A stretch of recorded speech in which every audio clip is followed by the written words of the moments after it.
अस्सलाम वालेकुम दोस्तों, आज मैं आपके लिए चिनियोटी मटन कुन्ना बनाने की रेसिपी लेकर आई हूँ और बिल्कुल एकदम ओरिजिनल रेसिपी मैं आपसे शेयर करूँगी। तो कुन्ना बनाने का असली तरीका अगर आपने जानना है तो इस वीडियो को आपने एंड तक ज़रूर देखना है। बहुत ही मज़ेदार रेसिपी है, तो चलिए हम रेसिपी देख लेते हैं। तो यहाँ पर इसको बनाने के लिए हमने मटन का गोश्त लिया है, क्योंकि बेसिकली जो ये रेसिपी है कुन्ना की, ये मटन से ही बनती है। तो यहाँ पर हमने गोश्त ले लिया है 750 ग्राम और इसको वॉश करके रख लिया है। इसके बड़े बड़े पीसेस लेने हैं इस तरह से, और साथ ही में इसमें जाएंगे पाए। तो मैंने बकरे के 4 पाए लिए हैं, इनको भी वॉश करके रख लिया है। तो कुन्ना जो हम बनाएंगे पाए के साथ मिलाकर इसको बनाएंगे, तो ये बहुत ही मज़ेदार, बहुत ही लजीज बनेगा। और इसके अलावा इसमें प्याज जाएगी, 2 दरमियाने साइज़ के प्याज हमने लिए हैं। प्याज को हमने बारीक काट लिया है। और घी इसमें जाएगा, 1 कप से मैंने थोड़ा कम लिया है, 3/4 कप हमने यहाँ पे घी का इस्तेमाल किया है, क्योंकि मटन कुन्ना घी में अच्छा बनता है। आप चाहें तो ऑयल में भी बना सकते हैं। तो इसको बनाने के लिए मट्टी की हांडी हमने ली है। तो इसमें हम सबसे पहले घी डालेंगे। अगर आपके पास मट्टी की हांडी नहीं है तो आप इसको नॉर्मल बर्तन में भी बना सकते हैं। अब इसमें हम प्याज डाल देंगे और प्याज को यहाँ पर हमने फ्राई करना है। तो फ्रेंड्स, अगर आप मेरे चैनल पर नए हैं, फ़र्स्ट टाइम मेरी वीडियो को वॉच कर रहे हैं, तो मेरी आपसे हम्बल सी रिक्वेस्ट है कि आप मेरे चैनल को सब्सक्राइब कर लीजिए। और रेसिपी पसंद आए तो फ्रेंड्स एंड फैमिली मेम्बर्स के साथ ज़रूर शेयर कीजिए, लाइक कीजिए वीडियो को।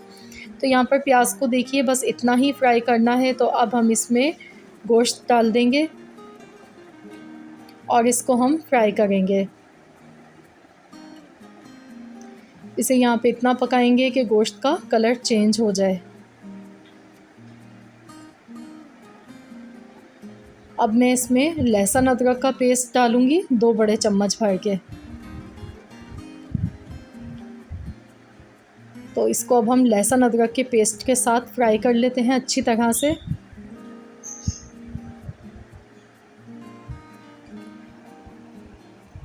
तो यहाँ पर देखिए, गोश्त हमारा अच्छी तरह से फ्राई हो चुका है।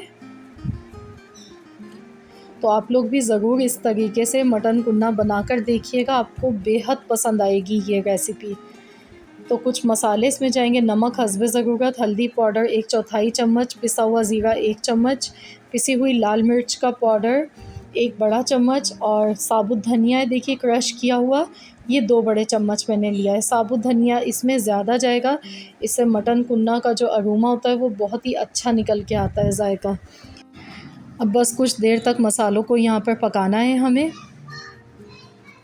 तो इसको लगातार चलाते हुए पकाएंगे। तो यहाँ पर देखिए, मसालों को मैंने कुछ सेकंड तक पकाया है। और अब हम इसमें पानी डाल देंगे। इसमें हम इतना पानी डालेंगे कि ये गल जाए अच्छी तरह से गोश्त। इसे मिला लेंगे इसको, और अब हम इसमें पाए डाल देंगे।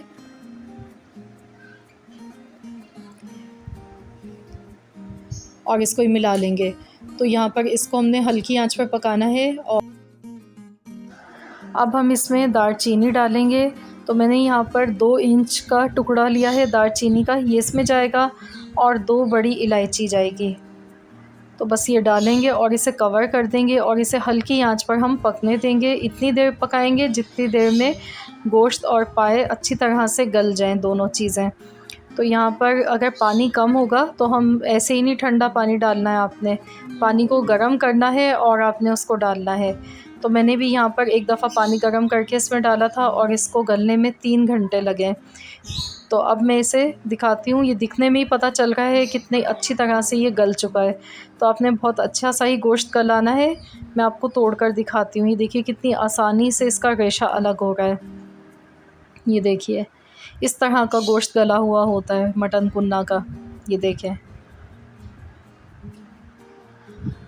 तो इसमें पाए भी गल चुके हैं और ये गोश्त भी अच्छी तरह से गल चुका है।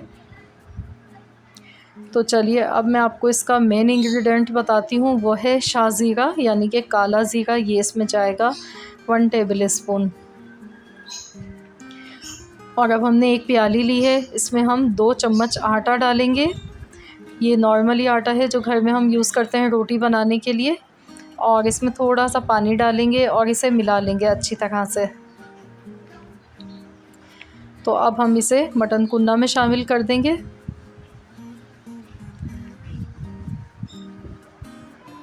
तो बस ये इतना ही मिलाना है कि जो इसकी ग्रेवी है वो थोड़ी सी थिक हो जाए।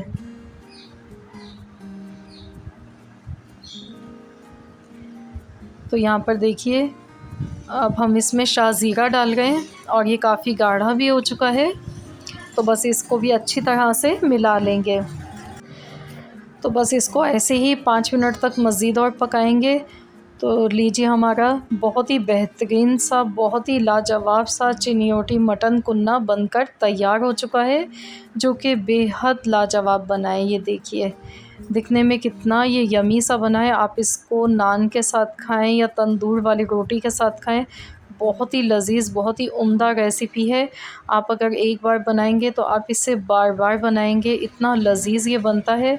आई होप कि आप सबको आज की ये रेसिपी ज़रूर पसंद आई होगी। रेसिपी अच्छी लगी है तो वीडियो को लाइक कीजिए। चैनल पर नए हैं तो चैनल को ज़रूर सब्सक्राइब कर लीजिए। मिलते हैं इंशाअल्लाह ताला बहुत जल्द एक और न्यू रेसिपी के साथ। तो जब तक के लिए अल्लाह हाफ़िज़।